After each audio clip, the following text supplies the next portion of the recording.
Alô, amigos, estamos de volta para mais um programa Despertar, produzido pelo Centro Espírita Amor e Caridade de Bauru. Ele está de volta conosco, o juiz de direito da cidade de Bauru, doutor João Tomás Dias Parra. É uma grande honra, um prazer novamente estar aqui nesta casa, que eu frequento já há muitos anos, e estar aqui participando desse programa maravilhoso, Despertar, com o nosso entrevistador aqui, meu amigo Sidney. Doutor João, nós temos um trabalho aqui no Centro Espírita Amor e Caridade que eu não conheço muito bem. Ele é chamado de Projeto Comini. E fiquei sabendo que você que coordena esse trabalho e foi um dos idealizadores. Você pode nos dar uma ideia para os nossos telespectadores do que é o Projeto Comini? O Projeto Comini, ele tem por objetivo fundamental prestar auxílio a familiares de presos e também de vítimas de crimes. Então há um convênio feito entre o fórum local e a nossa casa, e os recursos vêm do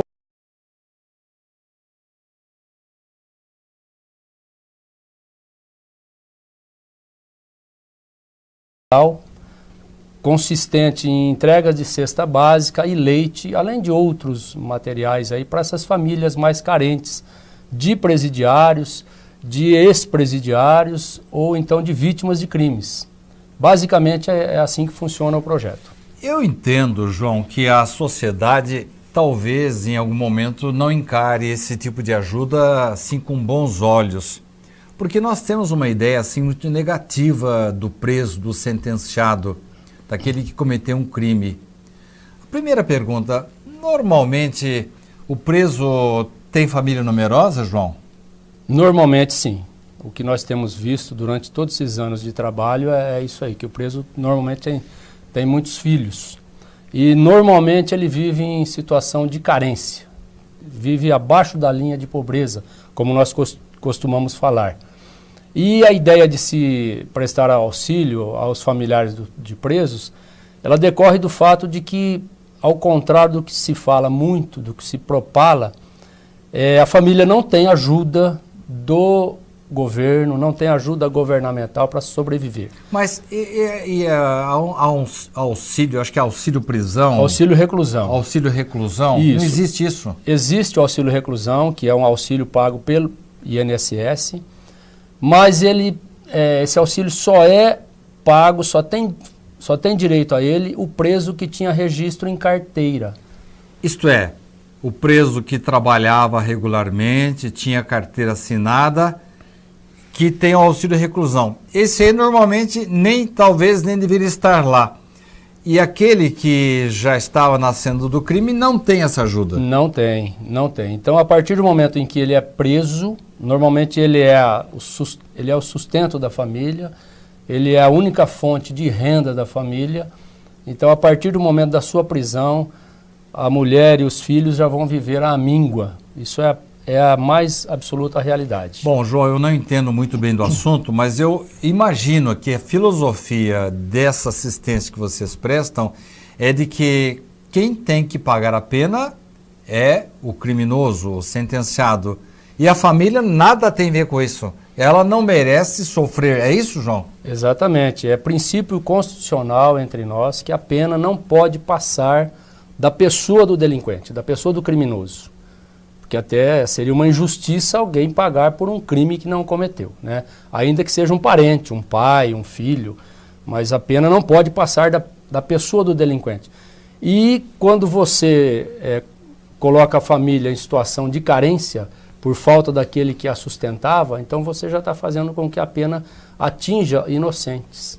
Então o objetivo do projeto é esse, ajudar essas famílias nessa necessidade. E é uma necessidade muito grande. E eu acho que, como você falou, é até um assunto delicado se falar em ajudar familiares de presos hoje, principalmente diante de tanta violência que infelizmente nós temos assistido aí nos noticiários. Mas é uma coisa que a sociedade tem que entender, é que o criminoso é fruto dela própria. O criminoso nasceu na sociedade. Nós temos que dar essa resposta. Não é só o governo, não temos que largar disso de jogar tudo nas mãos, né, dos órgãos públicos também. A sociedade que teria que ser mais humana. Eu digo sempre que se a sociedade não fosse, assim, de uma certa forma... egoísta, se nós saíssemos aqui do centro da cidade, se nós fôssemos ajudar lá na periferia, aquelas pessoas passando necessidade... Não precisaríamos construir cercas elétricas e muros muito altos. Eu garanto que essas pessoas não viriam nos molestar aqui no centro da cidade. Mas nós preferimos isolar, nós preferimos tratar o criminoso como se fosse um problema, só um problema do Estado, quando é problema da sociedade. E nós temos que entender, isso é importante também, que nenhum criminoso vai ficar preso o resto da vida. Sobre esse ponto que eu gostaria de tratar com você no próximo bloco, porque ele vai se alongar um pouquinho. Eu queria, desculpe, fazer uma pergunta antes. Assim como nós costumamos dizer que cada país, cada povo tem o governo que merece, só naquela linha de pensamento anterior, João, poderíamos dizer que cada povo tem também os meliantes que ela cria? Eu acredito que sim. Eu acredito que se nós fôssemos, né, se é um povo bem estruturado, um povo que tem uma noção de solidariedade, eu acho que nós não teríamos esses crimes bárbaros, né? Nós não teríamos criminosos tão revoltados como nós temos, né? Então, lógico, o crime faz parte da humanidade, o crime nasceu com o homem, né? Nós sabemos disso, né? Mas eu acho que o nosso egoísmo que faz com que os criminosos acabem extrapolando um pouco nas suas ações. No próximo bloco, eu vou perguntar ao Dr. João se ele tem notícias nos países em que há uma assistência melhor para as pessoas que têm acesso à educação, se o índice de criminalidade é menor, se os problemas que nós temos não existem lá. Não saia daí. Voltamos já já.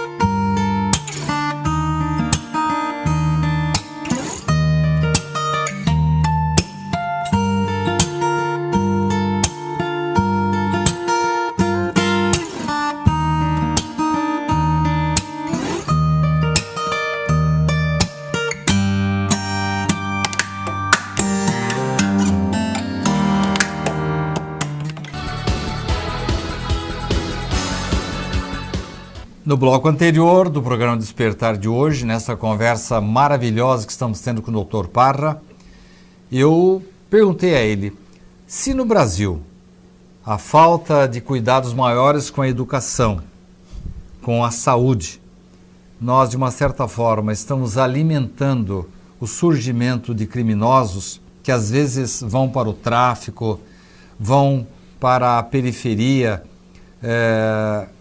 ou melhor, vem da periferia para a cidade para roubar.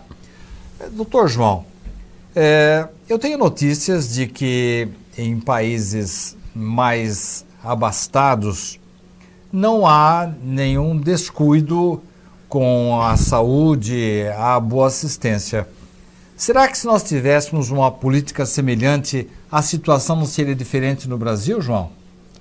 Eu acredito sim, né? Eu acredito que o criminoso, ele não nasce criminoso, né? É difícil, nós temos até em direito, na faculdade nós estudamos lá, o chamado criminoso nato, do César Lombroso. Eu me lembro, inclusive César Lombroso, ele fez um trabalho sobre crânios, medidas, para poder definir o perfil do criminoso. Isso, ele chamava de criminoso nato.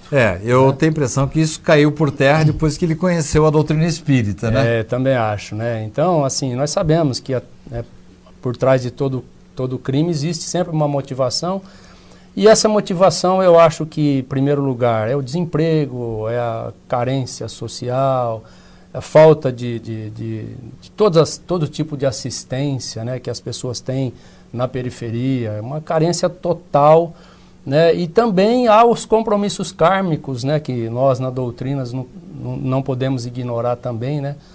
Mas, assim, o que a gente vê é que nas cadeias, né, existem, a maioria das pessoas são por esses motivos, e não por serem os criminosos natos. Né, que então cai por terra realmente essa teoria de Lombroso, né? César Lombroso. Então nós precisamos o quê? Nós precisamos trabalhar na raiz lá para evitar essa criminalidade, esse aumento de criminalidade, né? Que a gente, infelizmente, acaba assistindo, né? Então, você no bloco anterior chegou a mencionar a questão do criminoso que nós aqui pensamos, bom, ele foi apenado com 5, 10, 15, 20, 30 anos de cadeia. Primeiro que pelas normas atuais, não sei se você se lembra, Dr. Parra, de um juiz muito famoso, que foi inclusive espírita, orador, Dr. Luiz Francisco Giglio. Ele foi um dos pioneiros na concessão da chamada progressão da pena, numa época em que ela não estava ainda nos nossos códigos, não era lei ainda. Ele peitou isso aí para tentar minimizar o sofrimento de muitos sentenciados. Agora, ficamos pensando, a gente acha que o criminoso nós temos um máximo hoje de 30 anos de cadeia, é isso? Isso. Mas ninguém pega mais 30 anos, né, João? Ele sempre, com bom comportamento, ele tem uma redução gradativa da pena e ele volta para a sociedade em muito menos tempo. Exatamente. Então, assim, o que se estabelece é que ninguém irá cumprir na somatória total das penas. Ele pode até ser condenado a 100, 200, 300 anos, mas ele não cumpre mais que 30 anos. Então, é isso que a gente tem que ver. Não só essa questão que ele não cumpre mais que 30 anos, mas também a questão que nós não temos aqui no país, a pena de morte, e não temos a prisão perpétua. Então, um dia, mais cedo ou mais tarde, ele vai sair da cadeia e vai estar convivendo de novo entre nós aqui. Nesse ponto que eu queria me basear nessa conversa de agora, João. Se mais cedo ou mais tarde o criminoso vai voltar para o nosso meio social, ele não teria que ser melhor cuidado lá na cadeia? E daqui a pouco eu quero tratar desse assunto. A família, esse trabalho que vocês realizam com os familiares do preso, não seria uma maneira de minimizar as situações de revolta da cadeia? No primeiro ponto, João, o que está sendo feito hoje, e a doutrina espírita fala muito na recuperação, é totalmente contrária à pena de morte. E o que está sendo feito hoje em termos de recuperação lá nos presídios? Você ainda acredita na possibilidade de alguém se regenerar, mesmo diante do nosso sistema carcerário? Eu acredito, sim. Eu acredito, até porque, pela minha concepção filosófica, até por ser espírita, né? E pela sua vivência, né? Exatamente. Você conviveu muito com esse meio, né? Muito, atualmente estou na área civil, mas convivi muito com isso, né? E, assim, eu vejo que cada um de nós pode mudar a sua vida a hora que quiser. Né? Nós não somos aquele pau que nasce torto, morre torto. Nós podemos, a partir de agora, desse instante, mudar. Deixa eu interromper você, João. Você viu, por acaso, na sua vivência, você está com 30 anos de magistratura já? Quase. Nesse tempo todo, você presenciou homens que se arrependeram do crime e procuraram a regeneração? Ah, sem dúvida, né? Sem dúvida. Há aqueles que reincidem, né? Os que acabam fazendo... Não, daqui a pouco a gente fala da reincidência. Eu quero saber se há algum percentual daqueles que espontaneamente voltaram para o meio social. Há muitos, Sidney, muito. Eu não tenho estatística assim. Não, mas assim, vamos ir pela sua observação, sem compromissos científicos. Você diria que 50%, 60%...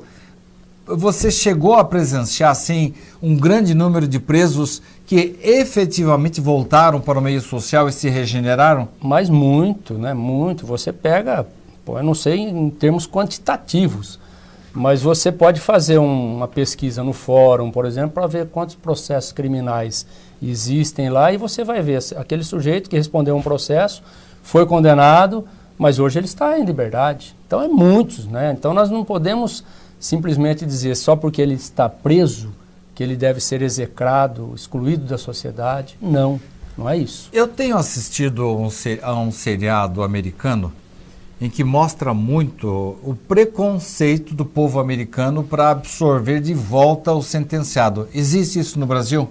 Muito. Existe. Existe. Agora, eu quero aqui fazer uma distinção. Eu estou falando tudo isso, né, de que a sociedade tem que estar preparada realmente para receber de volta o preso, mas eu sei que em alguns casos, o preso não poderia voltar e deveria permanecer mais tempo atrás das grades.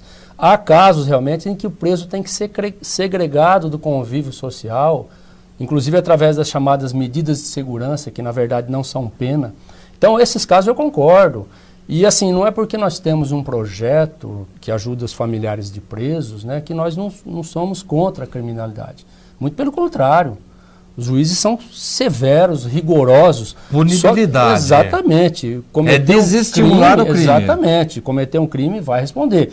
Só que uma coisa é o crime que o sujeito cometeu e a outra coisa é a família dele, as crianças inocentes que não tem nada a ver e que estão pagando por aquele crime. Essa que é a questão do projeto. Eu queria me bater nesse ponto agora. Então, primeira coisa, nós temos que ter na cabeça, caro telespectador, que o criminoso, se ele não for bem educado, se ele não tiver condições de recuperação, mais cedo ou mais tarde, ele volta para a sociedade. E se ele vier magoado, vier revoltado, ele torna a agredir a sociedade. Esse é um ponto. Daí a necessidade, talvez, de um aperfeiçoamento do nosso sistema carcerário. Agora, um ponto que eu queria citar com você, João, é uma observação, e eu acho que com o tempo que nós temos nesse bloco não vai dar para você me contar. Eu tenho observado nas nossas conversas, você passou por várias cidades antes de chegar em Bauru. Você passou por Urupês, passou por Penápolis e depois veio para Bauru. Exatamente. Eu notei nas minhas pesquisas, João, que as cadeias de Penápolis não tinham tantos revoltosos. Eu notei que algumas atitudes que você adotou em Penápolis minimizaram as revoluções, como é que vocês chamam mesmo? Rebeliões. As rebeliões lá na cidade de Penápolis.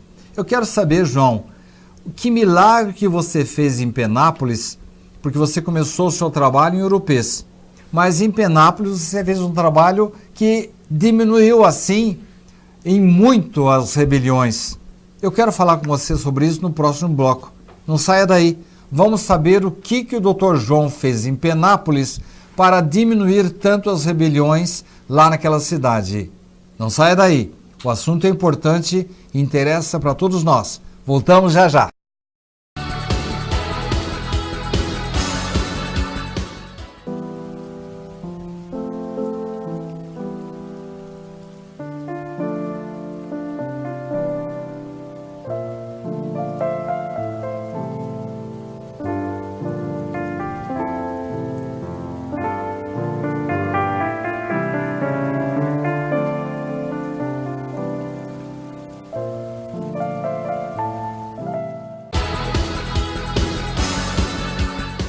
Estamos de volta para o último bloco do programa de hoje. Estamos tratando com um juiz especializado, experiente na área penal. Agora ele está na área civil, mas ele trabalhou muito com presos. Doutor João, eu fiquei sabendo que numa cidade por onde você passou, na cidade de Penápolis, as rebeliões praticamente não aconteciam. Me conta aí aquela história do leite lá de Urupês. Foi de Urupês que aconteceu? Não, foi em Penápolis. Mesmo, exatamente. Bom, então em Urupês nós pulamos então. Não há o que você possa falar para nós de lá? Não, eu acho que é interessante, só para fazer uma comparação. Eu acho que isso foi fundamental para mim. Eu, durante os 3 anos que eu permaneci em Urupês, Eu era o único juiz da comarca. E lá eu falo que eu tinha porque havia uma cadeia pública na cidade, mas uma cadeia pequena que a população carcerária era de, em média, 15 presos, 12 a 15 presos por mês. E constantemente eu tinha problema de rebelião nessa cadeia. Olha só, ele tinha 12, 15 presos na cidade de Urupês e constantemente problemas, rebeliões. Quantos presos, mais ou menos, estavam sob, eu não sei bem o termo, é administração ou a sua competência, em Penápolis? 10 vezes mais, de 120 a 150. 10 vezes mais. E agora eu quero saber que milagre que você fez em Penápolis para que, enquanto que 12, 15 davam um trabalhão danado em Urupês, já em Penápolis, mais de 100 não davam o mesmo trabalho. Por quê, João? Porque Deus me mostrou uma cena que me sensibilizou e me obrigou a ter essa ideia de começar esse trabalho. Ô, João, você não se emocione não, senão você vai contaminar aqui, nós vamos ter que parar o programa. Me conta aquela história do leite. Então, exatamente. Quando cheguei em Penápolis, por determinação superior, eu tive que fazer as visitas em todos os estabelecimentos que estavam sob a minha jurisdição lá. Então eu fui nas delegacias, fui nos cartórios, para me apresentar, fazer aquela visita correcional, de apresentação e de verificação de alguma irregularidade. E um determinado dia, sem marcar dia e hora, sem publicar edital... Você apareceu lá na cadeia, exatamente, um dos maiores presídios de Penápolis. Exatamente. E quando eu fui promovido para Penápolis, aí que tem um detalhe. Algum colega aí, não me lembro quem, me ligou e falou: João, você vai pegar o maior pepino em Penápolis porque é uma cadeia problemática. Eu já vinha de Urupês, que era, de vez em quando tinha rebelião. E era uma cadeia tranquila, pequena, vamos dizer assim. Em Penápolis, olha, é uma cadeia com um histórico violentíssimo de rebeliões, mortes, assassinatos. Então você vai pegar uma bucha. Falei, nossa, e agora? O que eu vou fazer? Mas chegando lá nesse dia, estive na cadeia, à tardezinha, 5h30 da tarde. Quando eu entrei na carceragem, primeira coisa que eu observei, no chão da carceragem, havia uma caixa de plástico, dessas caixas que se usam em supermercado, feira, e essa caixa estava cheia de saquinhos de leite. Naquela época, isso foi em 1996, naquela época não havia muito caixinhas de leite longa-vida, eram saquinhos, aquele leite B, C. João, deixa eu tentar adivinhar. Quando você olhou aquela caixa, você falou, isso aqui é alguma... desvio de alimento de preso. Isso aqui deve estar beneficiando algum carcereiro aí. Acertei ou não, João? Em cima. É porque é o seguinte, nessas cadeias que não são penitenciárias, elas não fabricam as suas refeições. Então é feita uma licitação e algum restaurante da cidade fornece os alimentos. Então fornece o café de manhã, o almoço e depois o jantar. E 5h30 da tarde, aquele leite ali e o saquinho de leite estavam suadinhos. Você percebia que eles tinham sido retirados da geladeira não fazia muito tempo. E eu já pensei isso, esse leite veio para ser servido no café da manhã, os carcereiros não serviram e vão desviaram e vão levar para suas casas, suas famílias. Exatamente. Falei, primeiro processo já instauro aqui agora. Aí chamei o chefe da carceragem lá, falei, o que esse leite está fazendo aí?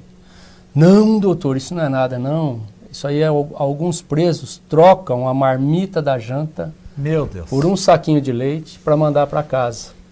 Então o senhor vai ver, 6 horas da tarde... João, deixa eu ver se eu entendi. O preso abria mão do seu jantar para mandar um saquinho de leite para sua família? Exatamente. Continua, João. Exatamente. Então ele me disse, eu vou abrir aquela porta no fim do corredor, um portão que tem no muro, o senhor vai ver, ali vai formar uma fila, os filhos, as mulheres vão vir buscar esse leite. Eu não acreditei, mas eu falei, então na hora que a fila estiver pronta lá, estiver montada, o senhor me chama.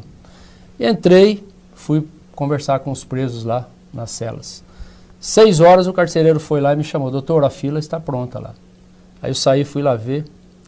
Então essa foi a imagem que Deus me mostrou, Sidney. Então eu vi as crianças, as mulheres, pegando aquele saquinho de leite e levando embora. E aí eu fiquei pensando, então, se esse leite está sendo mandado para a casa dele é porque a situação lá está difícil. E não vai resolver o problema. E ele vai ficar com fome aqui na cadeia. Ele não vai ter o marmitex da janta. E aí, o que fazer? Aí pensei em ir atrás do prefeito, vereadores, mas eu estava chegando na comarca, né, não conhecia ninguém, e até é difícil você também manter contato com, né?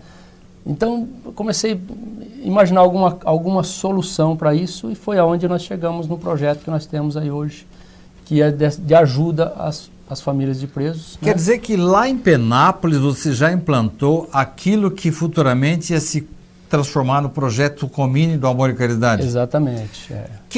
De onde você pegava recursos para levar cestas básicas para os familiares, João? Então, na época, nós estávamos naquela época em 1996. Em 1995, foi editada uma lei 9.099, que ela permitia a transação penal. Crimes de menor potencial ofensivo, crimes mais leves, a pessoa, para se ver livre de um processo, ela pode fazer um acordo com o Ministério Público. Converter a prisão em multa. Exatamente, em multa. E a lei falava exatamente isso, era multa. Então tinha que recolher um valor para o Estado, em DARF, no banco, para o Estado.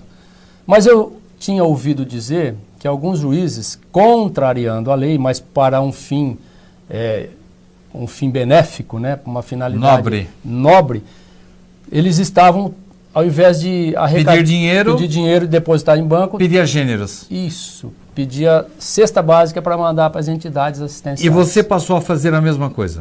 Com as famílias dos presos, que necessitavam realmente. Começamos João, eu quero entender uma coisa. Você praticamente reduziu a zero as rebeliões de Penápolis, dando assistência para as famílias dos presos? Exatamente. Porque isso, João, isso é espetacular, isso é extraordinário.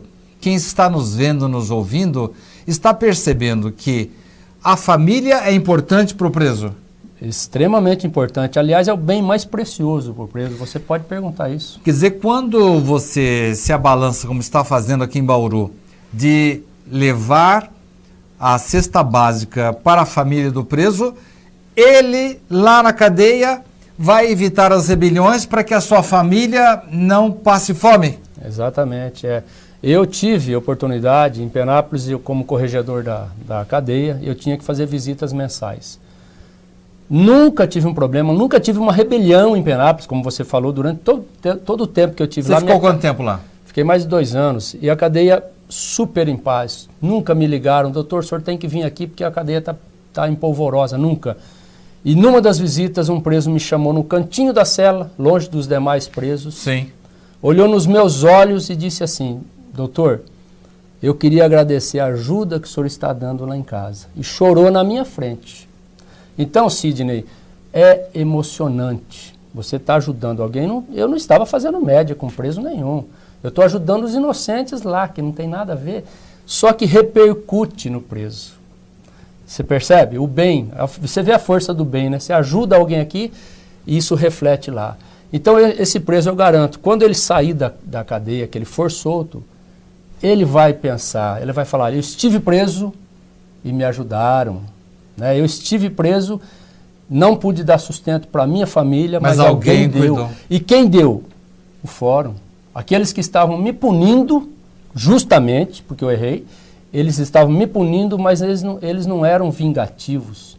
Eles estavam me punindo, mas eles estavam ajudando a minha família. João, essa conversa nossa iria longe. Eu quero agradecer muito essa contribuição que você deu para nós. E mais ainda, sabendo que você, ligado ao Centro Espírita Amor e Caridade de Bauru, está fazendo em Bauru exatamente o que você fez em Penápolis. E com certeza, embora você não tenha elementos, porque a cidade é muito maior que Penápolis, mas podemos afirmar com certeza que com esse trabalho, com essa assistência que é prestada para famílias dos presos de Bauru, nós estamos prevenindo positivamente para que não ocorram tantas rebeliões e até para a recuperação de muitos sentenciados. É isso, João? Sem dúvida nenhuma, né? Só que eu gostaria, nesses minutos finais aqui, de dividir, né, essa felicidade com os colegas que realmente fazem acontecer. Eu, atualmente, como não estou na área criminal, eu só agito, vamos dizer assim. Quem faz acontecer são os meus amigos, promotores de justiça e juízes criminais que arrecadam, que fazem esse convênio com o Amor e Caridade. Eles dão o combustível para que você faça o trabalho. Então, eles que fazem acontecer. Então, os voluntários do nosso projeto que vão entregar as cestas básicas e outros integrantes da diretoria do Amor e Caridade que nos recebem maravilhosamente bem, a começar do seu presidente, né, que nos estimulam a esse projeto. O Uriel de Almeida, que é o nosso grande condutor aqui dentro também. Então, eu queria agradecer a todas essas pessoas que fazem acontecer, porque, na verdade, hoje a minha ligação é essa, só de fazer, fomentar um pouquinho. Mas não sou eu que concretizo essas ações. Mas é assim mesmo, né? Deus ajuda os homens através dos homens. Exatamente. Muito obrigado pela sua presença. Eu é que agradeço e estou à vontade para novos convites. Muito obrigado a você pela companhia. E ficamos sensibilizados com essas revelações, com essas orientações. Na semana que vem, mais um assunto do seu interesse. Até lá!